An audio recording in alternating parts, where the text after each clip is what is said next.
des cloques apparaissent au bout de 2 jours, consultez en urgence un spécialiste compétent. Oh là là, j'aurais dû lire ça avant, moi. Pardonne-moi, Pupus, je savais pas. Tiens, un peu de pommade de licorne pour te soulager. Qu'est-ce que tu fais? C'est Pupus. Elle a des cloques sur le feuillage. Et le haut de ses racines commence à virer aux jambes pâles. C'est normal, elle a subi une attaque de puceron la semaine dernière. Il faut du temps pour que les symptômes disparaissent. Tu lui as bien mis de la pommade comme l'a prescrit Marine Lafay. Évidemment, et j'ai même doublé la dose pour être sûr. Doubler la dose, mais tu risques d'aggraver son cas. Aucun risque. Et j'ai lu sur Plantissimo qu'on peut mettre de la pommade de licorne jusqu'à 6 fois par jour si les symptômes ne s'estompent pas. Combien de fois devrais-je te répéter d'arrêter d'aller sur ce forum? Tu y vas pour une simple toux et après consultation, tu es persuadé d'avoir 3 cancers en phase terminale. D'abord cette pommade. Effet indésirable.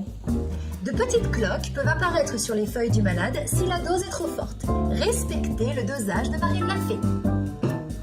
J'avais pas lu la notice. Tu fais le coup à chaque fois. Tu lis pas la notice, mais tu consultes Plantissimo sans remettre en question ce que tu peux y lire. Le mois dernier, tu as avalé un bol entier de pilules de gnome pour un simple mal de tête. Résultat, tu as fini à l'hôpital.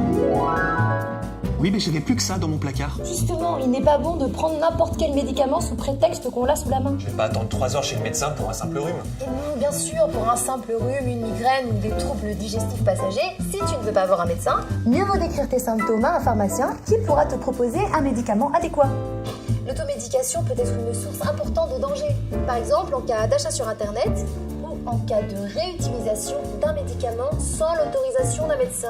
Si j'ai exactement les mêmes symptômes que la fois précédente, je peux réutiliser le médicament? Absolument pas. Des mêmes symptômes n'ont pas forcément la même cause. Les médicaments sont loin d'être anodins, comme par exemple les anxiolytiques, les antibiotiques et les anti-inflammatoires. C'est un mauvais usage fréquent qu'il faut absolument bannir. Et qu'est-ce que je fais des médicaments qui me restent de mon traitement si je peux pas les réutiliser? Comme il y a souvent une surprescription de médicaments et comme les laboratoires conditionnent les médicaments dans des boîtes contenant souvent plus qu'un traitement, on peut être tenté de se constituer un stock. Mais le vrai bon geste, c'est de ramener le surplus en pharmacie. Bon bah du coup je fais quoi avec Pupus moi? Et bah déjà tu vas arrêter de la badigeonner de pommade avant qu'elle ne dépérisse davantage et tu vas respecter l'ordonnance de Marine Lafay. Mieux, tu vas rappeler Marine Lafay, lui expliquer ta bêtise et elle te dira quoi faire. Ah, et tu me retires Plantissimo de tes favoris internet.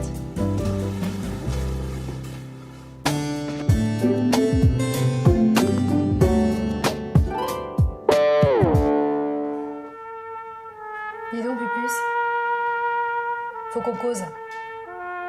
C'est quoi tout ce cinéma? Non, te moque pas de moi. Je te vois bien essayer de retenir toute l'attention de mon prince. Ouais, c'est ça, ouais. Fais attention à toi. Je t'ai à l'œil.